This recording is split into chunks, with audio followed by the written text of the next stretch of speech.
नमस्कार दोस्तों।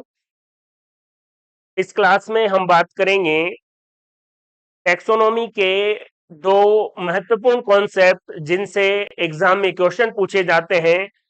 पढ़ते समय आपको सरल लगते हैं, लेकिन जैसे ही एग्जाम का क्वेश्चन आता है मोस्टली स्टूडेंट का गलत ही होता है।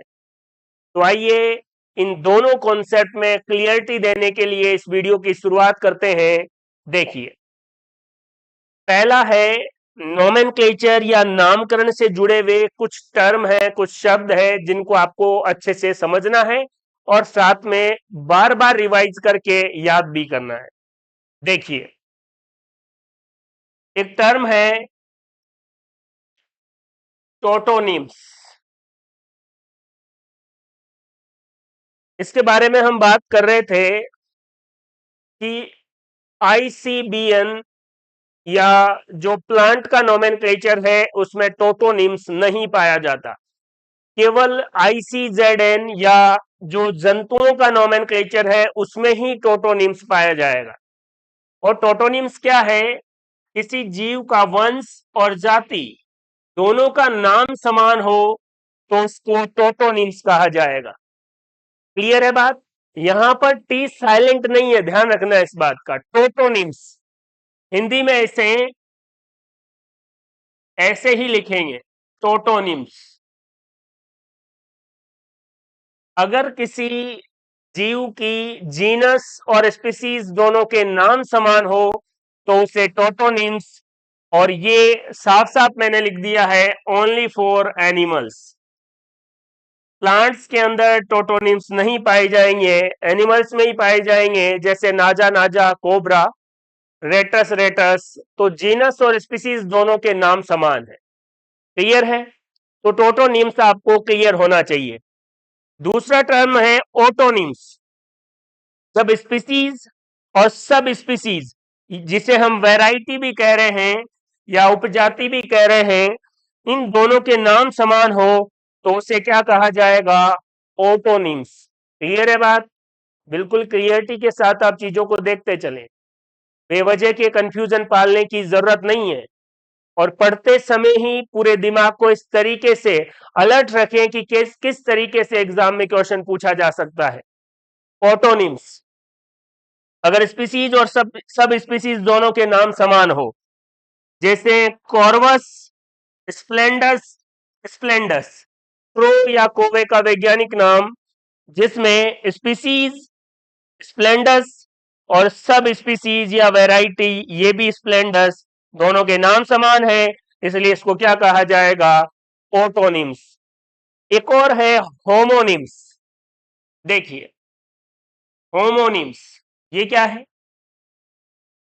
जब एक ही नाम दो पादपों के लिए प्रयोग में लाया जाए, नाम एक ही है, दो अलग अलग पादपों का, उनको क्या कहा जाएगा? होमोनिम्स। क्लियर है?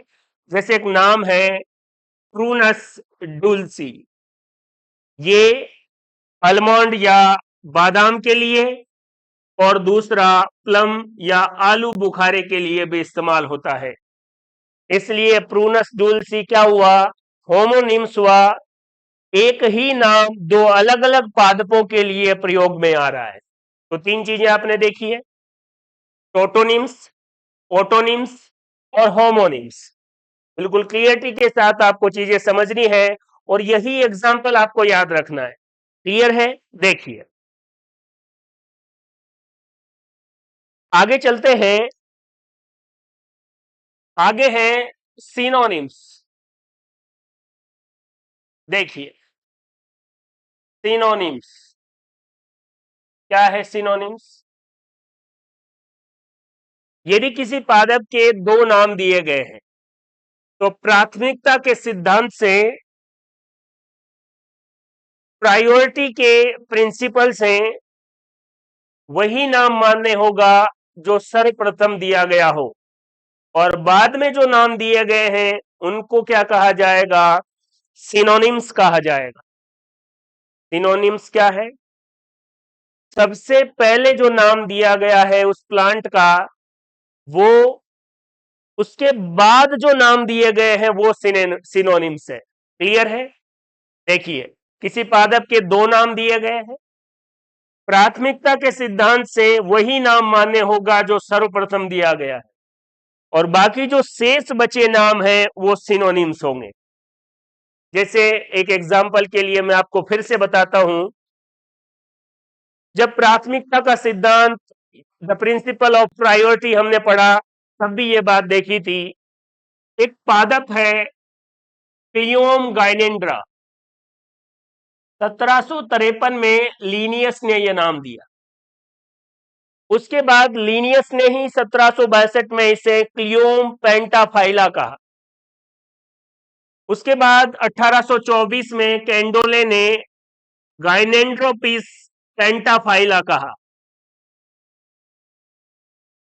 उसके बाद 1960 में इल्टिस ने क्लियोम गाइनेंड्रा कहा। सबसे पहले जो नाम दिया गया है वही सर्वमान्य होगा। ये कौन सा सिद्धांत है? प्राथमिकता का सिद्धांत है, द प्रिंसिपल ऑफ प्रायोरिटी है।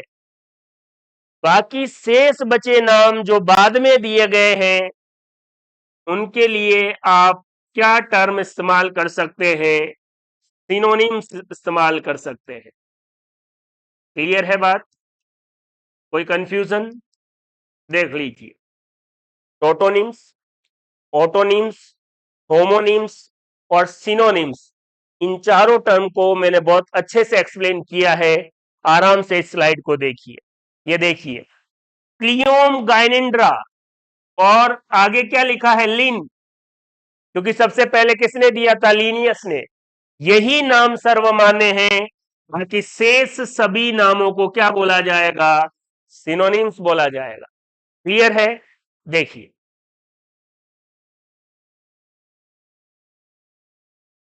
इन टर्म्स के बाद एक बड़ा महत्वपूर्ण कॉन्सेप्ट है जिसे टाइप मेथड या प्रारूप विधि कहा जाता है।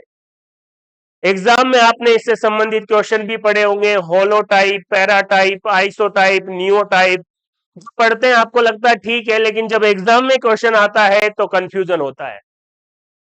मैक्सिमम तो क्लियरिटी के साथ कंटेंट ही नहीं है, जिसके बाद आपको ये क्लियरिटी आए कि एग्जाम का क्वेश्चन कैसा भी हो आप गलत नहीं कर सकते। और इसी आशा के साथ कि आज आप यहां पर टाइप मेथड या टाइपिफिकेशन पढ़ने के बाद किसी भी एग्जाम का क्वेश्चन हो, आप बड़ी क्लियरिटी से उससे सही करेंगे। तो आइए देखते हैं प्रारूप विधि या टाइप मेथड। देखिए, द टाइप मेथड, बिल्कुल आराम से चीजों को देखना है। क्लियर है? आइए, हम जानते हैं कि हर्बेरियम सीट की अनुपस्थिति में नामकरण मान्य नहीं है। किसी भी प्लांट का अगर आपको नामकरण करना है तो उसकी हर्बेरियम सीट होनी जरूरी है। ये ICBN का, international code for botanical nomenclature का नियम है। क्लियर है बात? ये लाइन आप पढ़ लीजिए। हम जानते हैं हर्बेरियम सीट की अनुपस्थिति में नामकरण मान्य नहीं है। इसका मतलब आपको पहले हर्बेरियम सीट बनानी चाहिए। ये देखिए, यहां पर जो आपको दिख रहा है ये रिसर्चर या ऑथर है, कोई खोजकर्ता या कोई लेखक है। इसने प्रकृति में नई प्रजाति की पहचान की है। क्लियर है? कोई रिसर्चर या ऑथर प्रकृति में नई प्रजाति की पहचान करता है तो फिर उस स्पीसीज के सैंपल भी कलेक्ट करेगा। किसी रिसर्चर को किसी एरिया में कोई नई प्रजाति का पादप मिला तो उसके सैंपल तो लेगा ना। यही बात लिखी हुई है, कोई अलग बात नहीं लिखी हुई। कोई रिसर्चर या ऑथर प्रकृति में अगर नई प्रजाति की पहचान करता है तो स्पीसीज के सैंपल भी कलेक्ट करेगा। आप टैक्सोनॉमी के स्टेप्स के बारे में बहुत अच्छे से जानते हैं। वर्गीकी में सबसे पहले आइडेंटिफिकेशन, फिर नोमेनक्लेचर और फिर क्लासिफिकेशन। इसी ऑर्डर में सबसे पहले पहचान, फिर नामकरण और फिर क्या होगा, वर्गीकरण। अब देखिए, जब रिसर्चर ने पहचान कर ली है किसी नई प्रजाति की, तो अब उसे क्या करना पड़ेगा, नामकरण। और नामकरण के लिए क्या आवश्यक है, हर्बेरियम सीट आवश्यक है।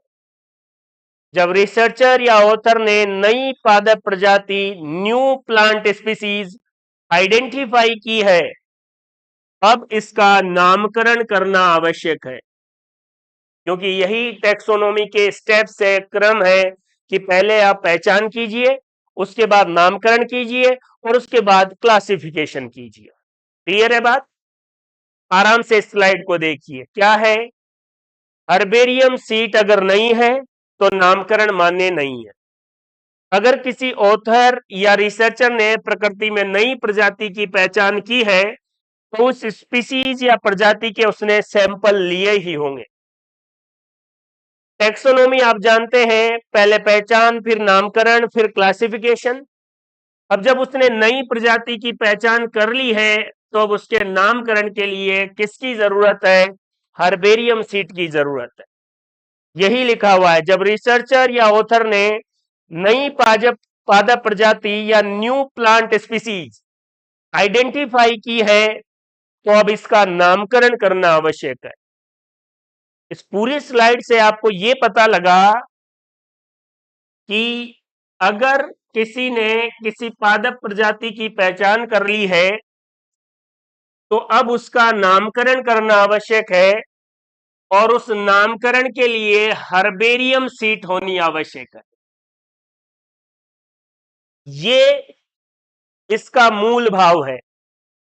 अगर किसी रिसर्चर ने प्रकृति में कोई नई पादप प्रजाति की पहचान कर ली है, तो अब उसे नामकरण की आवश्यकता है, और इस नामकरण या नोमेनक्लेचर के लिए क्या जरूरी है, हर्बेरियम सीट जरूरी है। आइए देखिए, नामकरण या नोमेनक्लेचर, इसके लिए क्या जरूरी है, हर्बेरियम सीट। एक स्पेसिमेन की आवश्यकता होती है, और इसे ही क्या कहा जाता है, प्रारूप या टाइप कहते हैं। किसी रिसर्चर ने प्रकृति में कोई नई स्पीसीज की पहचान की, अब उसके नामकरण की जरूरत है। अब उस नामकरण के लिए एक स्पेसिमेन की आवश्यकता है, और इस स्पेसिमेन का यूज क्या होगा कि उससे हम क्या बनाएंगे, हर्बेरियम सीट बनाएंगे। और ये जो स्पेसिमेन है, इसी को क्या कहा जाएगा, टाइप या प्रारूप कहा जाएगा। मैं बार बार इसीलिए रिपीट कर रहा हूं कि पढ़ते पढ़ते हम यहां पर आ गए, लेकिन हमें चीजें क्लियरिटी के साथ पता नहीं है। अगर किसी रिसर्चर ने नेचर या प्रकृति में कोई नई प्लांट स्पीसीज खोज ली है, उसकी पहचान कर ली है, तो उसके बाद उसके नामकरण के लिए उसको एक स्पेसिमेन की जरूरत है।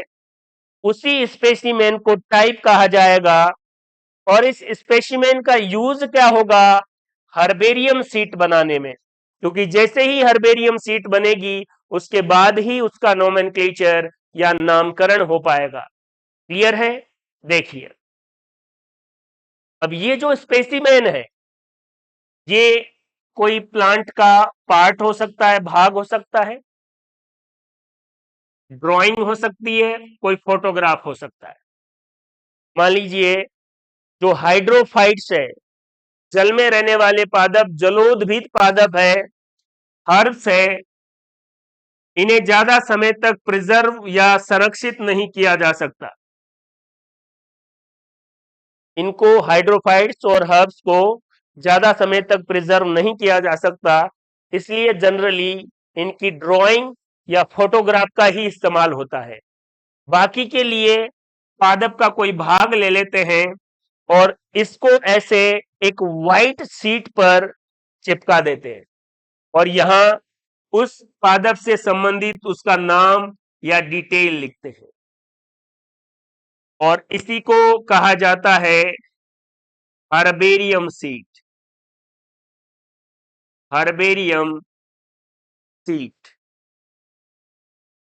दोस्तों बात समझ में आई? अगर किसी नई प्रजाति की पहचान या आइडेंटिफिकेशन हो चुकी है तो उसके नामकरण के लिए एक स्पेसिमेन की जरूरत है, और वो स्पेसिमेन कोई प्लांट का भाग हो सकता है, कोई ड्राइंग हो सकती है, कोई फोटोग्राफ हो सकता है। अगर हाइड्रोफाइट्स और हर्ब्स है तो ड्राइंग और फोटोग्राफी होगी, क्योंकि इनका ज्यादा समय तक प्रिजर्वेशन नहीं किया जा सकता।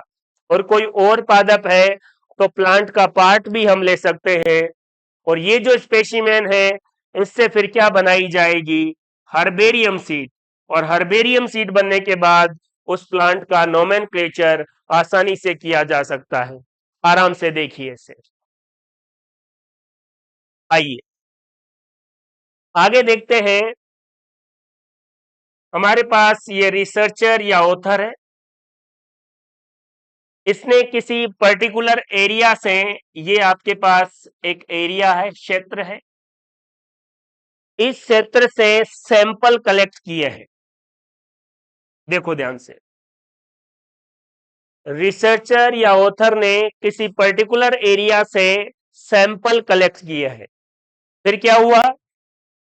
मान लीजिए रिसर्चर या ऑथर ने पादप की अलग अलग टहनियों के सैंपल लिए। देखो ध्यान से, कोई भी जल्दबाजी नहीं है।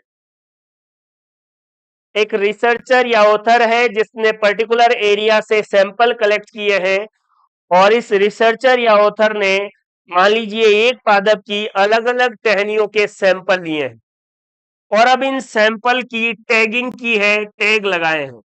देखिए ये 3 सैंपल इन्होंने लिए हैं, तीनों की देखो टैग 001, टैग 001, टैग 001।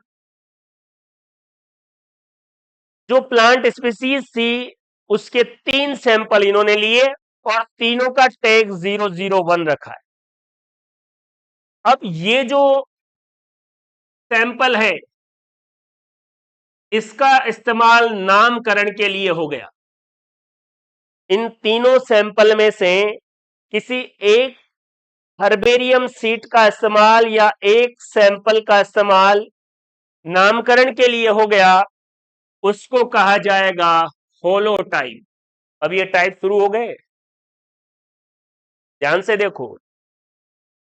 कोई रिसर्चर या ऑथर है जिसने किसी पर्टिकुलर एरिया से सैंपल कलेक्ट किए हैं। मान लीजिए उसने प्लांट की, एक ही प्लांट की अलग अलग टहनियों से सैंपल कलेक्ट किए, और हमने 3 सैंपल यहां पर दिखाए हैं, सबके टैग नंबर 001 है। इनमें से किसी एक सैंपल या सीट को किसके लिए इस्तेमाल किया जाता है, नामकरण के लिए यूज किया जाता है, उसे क्या कहा जाएगा? होलोटाइप। और शेष जो 2 बचे हैं, इन शेष दोनों को क्या कहा जाएगा? आइसोटाइप। और आइसोटाइप के लिए एक टर्म और है, duplicate of holotype. Duplicate of holotype किसको कहा जाएगा? आइसोटाइप को। क्या 2 टाइप समझ में आए? होलोटाइप और आइसोटाइप इस स्लाइड में बिल्कुल क्लियरिटी के साथ है। एक बार फिर बता देता हूं। रिसर्चर, ऑथर ने किसी पर्टिकुलर एरिया से सैंपल कलेक्ट किए, और फिर इसने एक ही पादप की अलग अलग टहनियों के लिए मान लीजिए 3 सैंपल ले लिए, तीनों की टैगिंग कर दी। इनमें से किसी एक का यूज नामकरण के लिए हुआ, उसको होलोटाइप, और शेष बचे दोनों आइसोटाइप। इसीलिए आइसोटाइप के लिए डुप्लीकेट ऑफ होलोटाइप शब्द इस्तेमाल होता है, क्योंकि ये जो सैंपल है वो सेम समय सेम प्लांट से ही लिए गए। क्लियर है? तो अगर आपसे एग्जाम में क्वेश्चन पूछा गया कि डुप्लीकेट ऑफ होलोटाइप किसको कहा जाएगा, तो आपका जवाब है आइसोटाइप। यहां देखिए, अब इन तीनों में से किसी एक सैंपल या हर्बेरियम सीट का यूज नामकरण के लिए होगा, और उसे ही क्या कहा जाएगा? होलोटाइप कहा जाएगा। यही मैं आपको समझा रहा था। और मान लीजिए इसका यूज कर लिया तो ये होलोटाइप और शेष दोनों आइसोटाइप। क्लियर है बात? आराम से देखिए।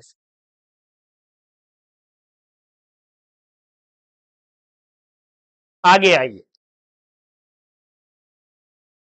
ये कोई पर्टिकुलर एरिया है, ठीक है। मान लीजिए जब रिसर्चर या ऑथर ने इस एरिया से सैंपल लिए तब उस पादप में पुष्प और फल नहीं थे। ध्यान से देखना भाई, क्लियर है?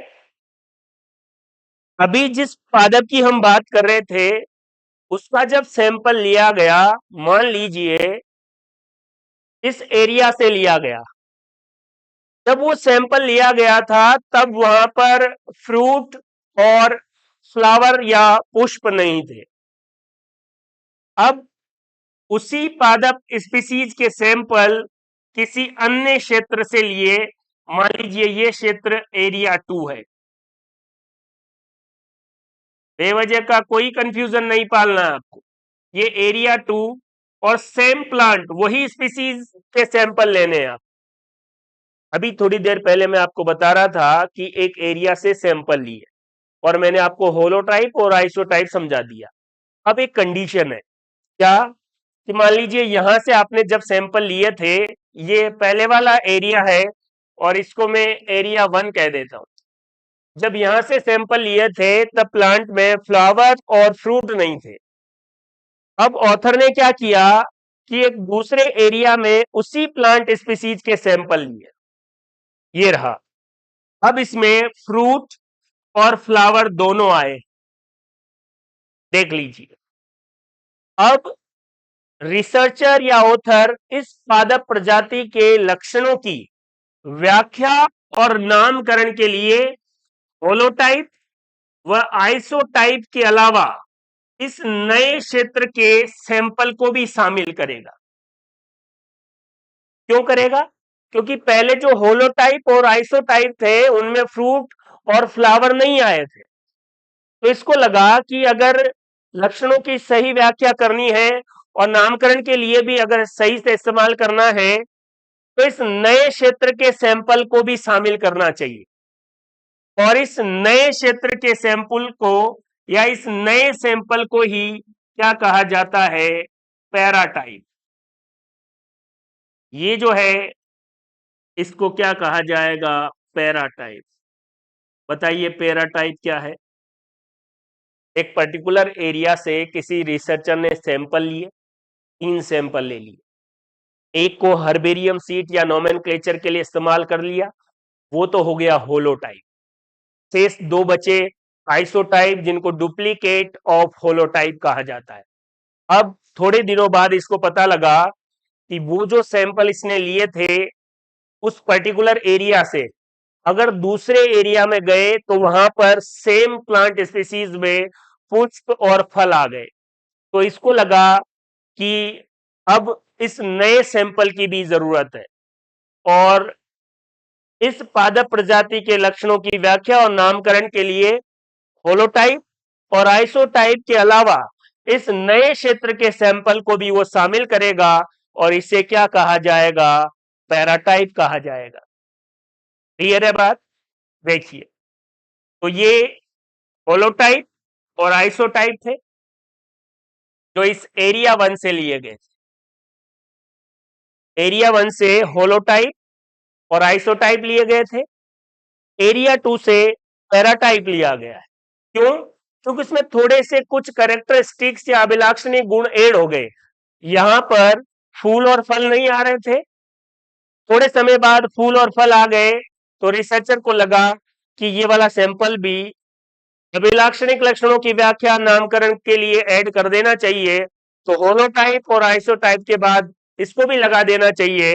तो इसी को क्या कहा जाएगा? पैराटाइप। मुझे लगता है पैराटाइप आप बड़ी क्लियरिटी से समझ चुके हैं। आराम से स्लाइड को देखिए।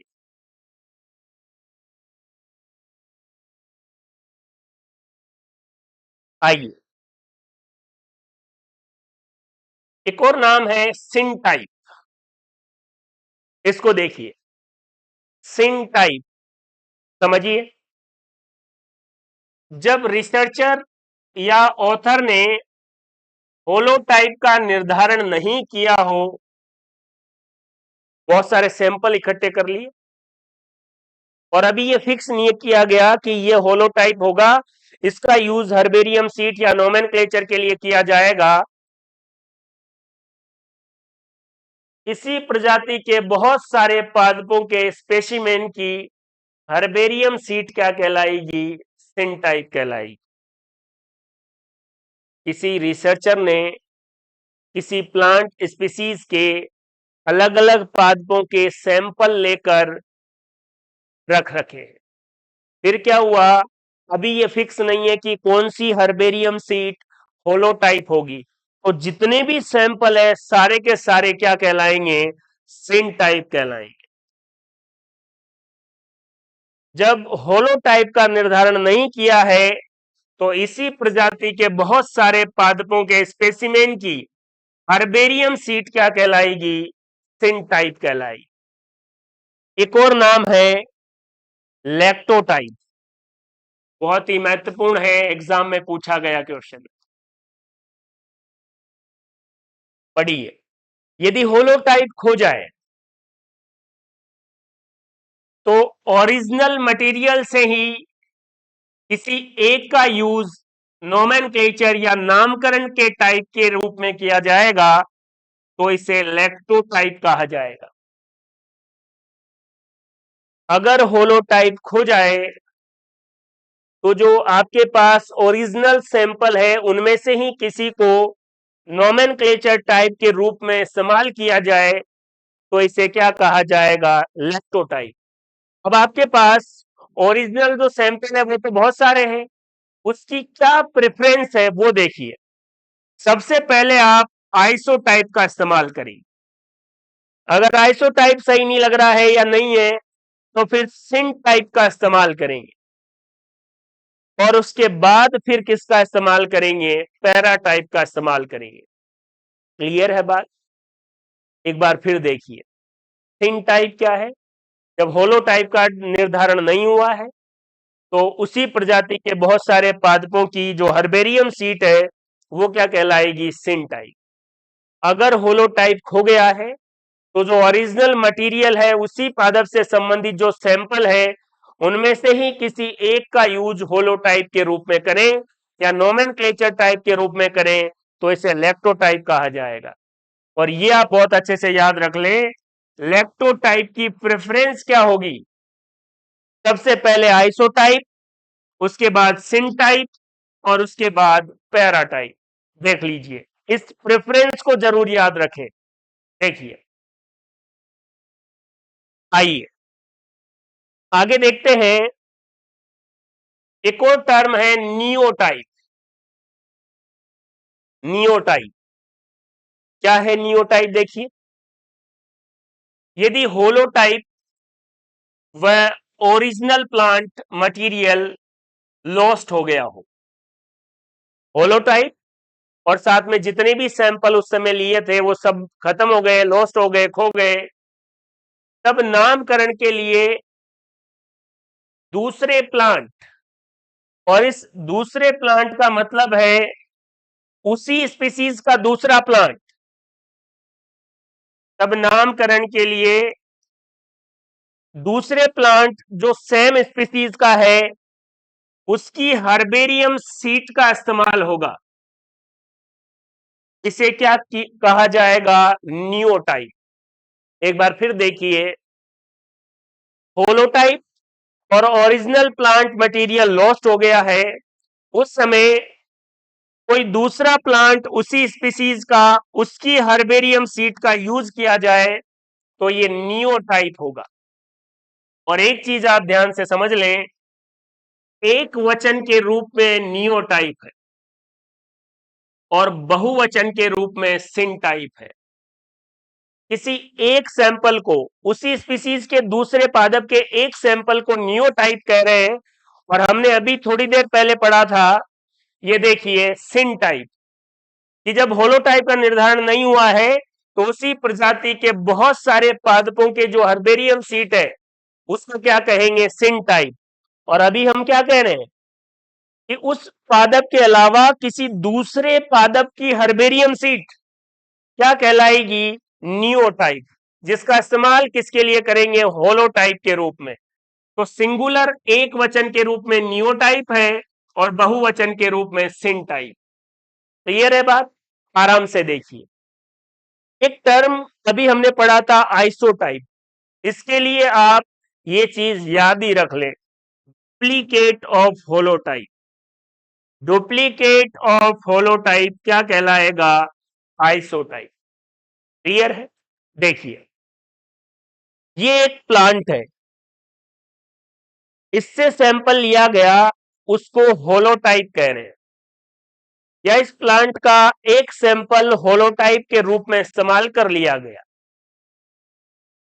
अब जिस प्लांट से सैंपल लेकर होलोटाइप के रूप में इस्तेमाल किया गया है उसी प्लांट से एक और सैंपल ले लिया जाए तो इसको क्या कहा जाएगा, कोटाइप। कोटाइप क्या है, उस प्लांट का सैंपल है जिससे होलोटाइप लिया गया था। बात समझ रहे, इस प्लांट का सैंपल लेकर होलोटाइप बना दिया गया है। अब कोई इसी प्लांट से सैंपल ले ले तो उसका सैंपल क्या कहलाएगा, कोटाइप, मतलब प्लांट सेम है। देखो इस एरिया से एक सैंपल लेकर होलोटाइप के रूप में निर्धारित कर दिया गया। अब अगर इसी एरिया से फिर से सैंपल लिया जाए तो उसको क्या कहा जाएगा, टोपोटाइप कहा जाएगा। ध्यान से समझना भाई इसको, जिस प्लांट से होलोटाइप लिया गया था उसी प्लांट से अगर सैंपल लिया जा रहा है उसको कहा जाएगा कोटाइप। सेम प्लांट के लिए कोटाइप। जिस एरिया से होलोटाइप लिया गया है उसी एरिया से एक और सैंपल लिया गया उसको क्या कहा जाएगा, टोपोटाइप। सेम एरिया के लिए टोपोटाइप और सेम प्लांट के लिए कोटाइप। आइसोटाइप के लिए लाइन आप अच्छे से याद रख ले, डुप्लीकेट ऑफ होलोटाइप और नियोटाइप और सिनटाइप में क्या डिफरेंस है आप समझ ले। होलोटाइप उस प्लांट के अलावा अन्य किसी प्लांट का सैंपल, अगर बहुत सारे हैं तो सिनटाइप और अगर एक है तो उसको क्या बोल रहे हैं, नियोटाइप। देख लीजिए, आइए आगे देखते हैं। एक और नाम है एपीटाइप, इसको भी आप बहुत अच्छे से समझ लें। दोस्तों जितने भी टाइप है मैंने बहुत अच्छे से आपको क्लियरिटी के साथ समझाने का प्रयास किया है। एपीटाइप, अगर होलोटाइप अनक्लियर हो या इसमें कोई कॉन्ट्राडिक्शन हो या इसके अभिलाक्षणी गुण या सैलिएंट फीचर मैच नहीं कर रहे हो तो नया सैंपल लिया जाएगा और जिसका यूज नोमेनक्लेचर के लिए किया जाएगा। मान लो जिस समय होलोटाइप लिया गया उस समय सैंपल ही गलत आ गया, यही है कि होलोटाइप अनक्लियर है, कुछ कॉन्ट्राडिक्शन लग रहा है, जिस प्लांट के बारे में आप बात कर रहे हो उसके सैलिएंट फीचर भी नहीं आ रहे हैं, तो फिर नया सैंपल नोमेनक्लेचर के लिए लिया जाएगा और इसी को क्या कहा जाएगा, एपीटाइप कहा जाएगा। एपीटाइप बहुत अच्छे से देख लीजिए। और एक क्वेश्चन, ड्राई गार्डन के नाम से किसको जाना जाता है, और सीधा आपका जवाब है हर्बेरियम सीट। क्लियर है। तो दोस्तों नोमेनक्लेचर से संबंधित जो टर्म है, प्रोटोनिम्स, ऑटोनिम्स, होमोनिम्स और सिनोनिम्स, चारों बड़ी क्लियरिटी से बताए। उसके बाद टेक्सोनॉमी का सबसे कंफ्यूजिंग टॉपिक टाइपिंग मेथड या टाइपिफिकेशन या प्रारूप विधि। इसमें holotype, isotype, paratype, neotype, syntype, cotype, topotype, सारे टाइप मैंने बड़ी क्लियरिटी से बताने का प्रयास किया है। अगर पूरे वीडियो को आप एक बार बहुत अच्छे से देख लेंगे तो मुझे विश्वास है दोबारा आपको टाइपिफिकेशन या प्रारूप विधि में कोई भी प्रॉब्लम नहीं आएगी। और इस क्वेश्चन को आप बहुत अच्छे से याद रख लें, रोज गार्डन के नाम से किसे जाना जाता है, वो है हर्बेलियम सीड। तो आप इस पूरे वीडियो को बहुत अच्छे से समझेंगे, इसके सिस्टमेटिक तरीके से नोट्स बनाएंगे, बार बार रिवाइज करेंगे और अपनी तैयारी को बेहतरीन करेंगे। थैंक यू, धन्यवाद।